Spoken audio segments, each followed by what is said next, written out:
যাক, আজকে আর কোনো কথার খেলাফ হয়নি। সকাল 9টা মানে সকাল 9টা।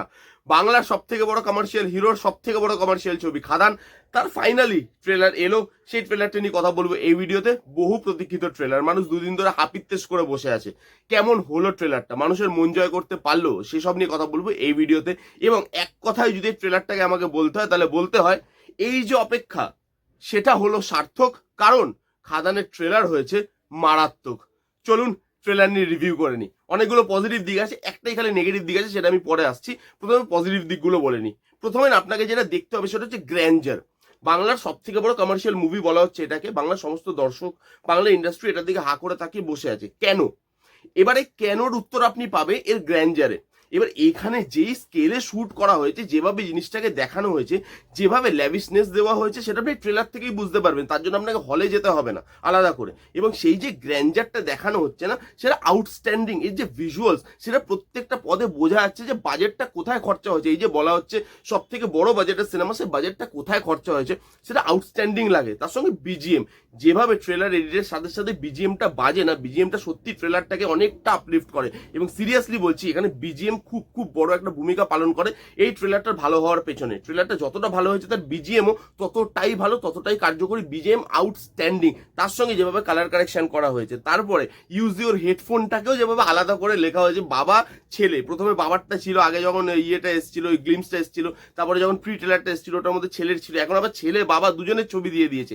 এই যে আইডিয়াটা, সেটা ভালো। যতগুলো কাস্টিং আছে প্রত্যেকে ভালো, মানে প্রত্যেকে দেখতে ভালো লাগছে। এখানে দেবদা বলুন, যিশুদা বলুন, এখানে অনির্বাণদা থেকে শুরু করে পার্থসারথী, প্রত্যেককে দেখতে ভালো লাগছে। যেই ক্যারেক্টারগুলো তাদেরকে দিয়েছে তারা খুব ভালো করে করেছে বলেই আশা রাখবো। কারণ এখানে ভালো পারফরমেন্স কিন্তু আমি একটা আশা করব। এবং যতজনকে দেখা যাচ্ছে সবাই কিন্তু ভালো পারফর্মার এবং প্রত্যেকে ভালোভাবে ইউজ করেছে বলে মনে হয় আমার। এবার মুভিটা আসুক, তারপরে বেশি কথা বলা যাবে, কেন যতজন আছে তাদেরকে আমার দেখতে ভালো লাগছে। তার সঙ্গে ডায়লগস, কমার্শিয়াল মুভিতে ডায়লগ না খুব ইম্পর্টেন্ট। এবার ডায়লগগুলো যখন আপনি শুনবেন, আপনার মনে হবে যে হ্যাঁ ভাই, এর ডায়লগগুলো তো এরকমই হওয়া উচিত, যেই ডায়লগ আপনি সিটি তালি মারতে পারবেন।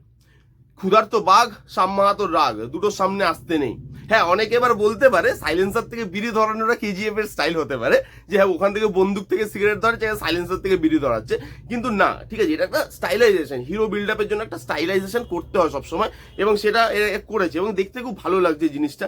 এবং যেভাবে এখানে ডায়লগ দিয়ে, বিজিএম দিয়ে, সবার একটু একটু করে পারফরমেন্স দিয়ে যেভাবে যেভাবে ট্রেলারটাকে বানানো হয়েছে, সেটা কিন্তু দেখতে ভালো লাগছে। বড় সিনেমা আসছে, সেটা আপনি দেখে কিন্তু বুঝতে পারবেন।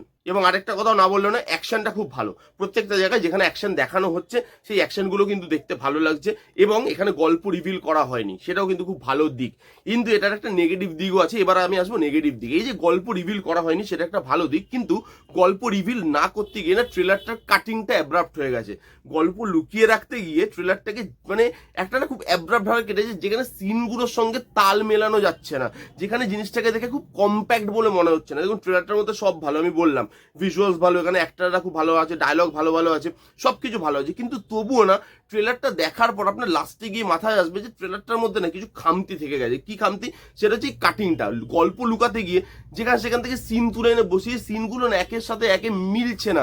প্রথমে আপনি দেবদের এন্ট্রিটা দেখুন, যা যা বলে দে তোর বা, ওই যে বিজিএমটা বাজছে, ওই বিজিএমটা শুনতে খুব ভালো লাগছে সিনটার সাথে, কিন্তু যেভাবে সিনটাকে আনা হয়েছে ট্রেলারের মধ্যে, সেই জিনিসটা খুব অ্যাব্রাপ্ট লাগে। এরকম অনেক জায়গা আছে যেখানে অ্যাকশনগুলো বলুন, সিনের কাটিং থেকে শুরু করে যেভাবে ক্যারেক্টারগুলো আসছে, সেই জিনিসগুলো না খুব অ্যাব্রাপ্ট লেগেছে আমার দেখতে। আমার মনে হয়েছে ট্রেলারের কাটিংটা ভালো হয়নি।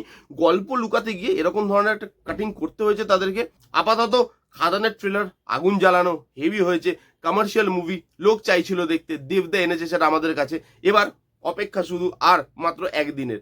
20 তারিখ মুভিটা রিলিজ করছে, দেখা যাক কি হয়। হলে গিয়ে কি আমরা দেখতে পাই, আর হলে গিয়ে লোক কি পাগলের মধ্যে সিনেমাটা দেখে, 20 তারিখ জানা যাবে। চলুন, এই ছিল আজকের ভিডিও। ভিডিও কেমন লাগলে জানাতে ভুলবেন না। ভালো লাগলে প্লিজ করে থামস আপ, লাইক করবেন, কমেন্ট করবেন, শেয়ার করবেন, চ্যানেলটাকে মাস্ট সাবস্ক্রাইব করবেন। দেখা হচ্ছে নেক্সট কোনো ভিডিওতে। ততক্ষণ bye bye, take care and be safe.